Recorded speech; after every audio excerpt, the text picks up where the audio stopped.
Full-time at her Republican opponent, she focused her entire speech in Reno, Nevada, solely on why Americans should never vote for Donald Trump. All in all, his name was brought up almost 50 times in the 30-minute address. From the start, Donald Trump has built his campaign on prejudice and paranoia.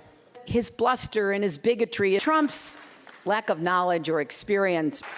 Someone so detached from reality, Donald Trump is simply temperamentally unfit to be president of the United States.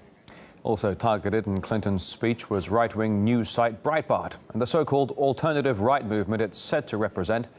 That's after Trump appointed Breitbart's executive chairman to run his election campaign. Now, alt-right is short for alternative right.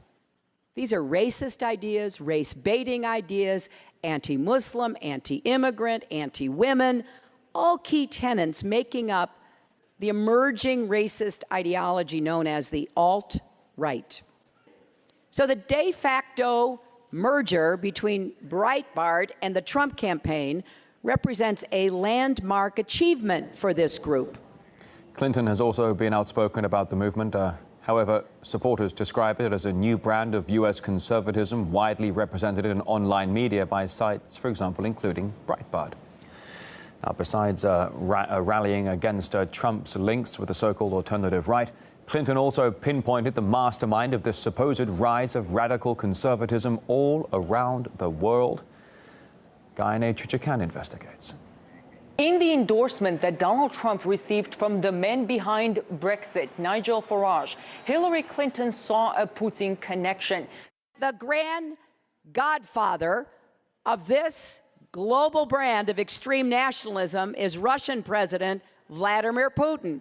And in fact, Farage regularly appears on Russian propaganda programs. Now he's standing on the same stage as the Republican nominee.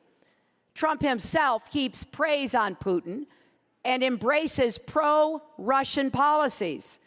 Not clear what programs Hillary Clinton insultingly referred to, but Farage was interviewed a number of times by RT, which is funded by the Russian government but not controlled by it.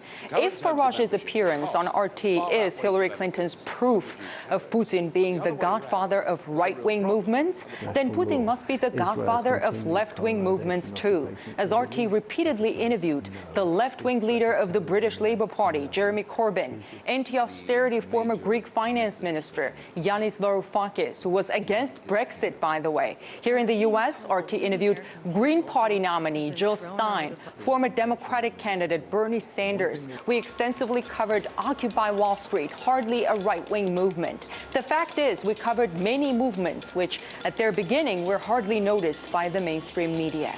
Ahead of this presidential election, Hillary Clinton and her campaign have persistently tried to somehow link Donald Trump to the Russian president, to insinuate that Trump is disloyal to his country, to discredit him and his supporters. Earlier this week, Hillary Clinton's campaign manager went on one of the major networks and tried to discredit one of Trump advisors, Michael Flynn, former head of the U.S. Defense Intelligence Agency, by suggesting he has some inappropriate ties with the Russian government. His evidence? Michael Flynn was interviewed by RT and was invited to RT's anniversary in Moscow, where the Russian president was also a guest. The gentleman he brought with him to his security briefing just last week is someone who's on the payroll of the Russia Times, which is basically a propaganda arm of the Kremlin. He was sitting 2 seats away from Vladimir Putin at their 10th anniversary gala. For Robbie Mook's information, RT stands for Russia Today, not Russia Times. And Michael Flynn is not on RT's payroll. In an attempt to brand Clinton opponents as Kremlin agents, the Clinton campaign has shown little to no regard for facts and evidence.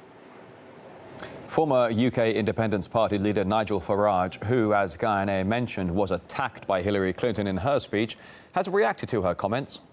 He suggested that she should rather spend more time speaking to working people than going after him with what he dubbed dodgy half-quotes. Donald Trump has also reacted to the barrage of accusations towards his election campaign from his Democratic Party rival. It's the oldest play in the Democratic playbook. When democratic policies fail, they are left with only this one tired argument.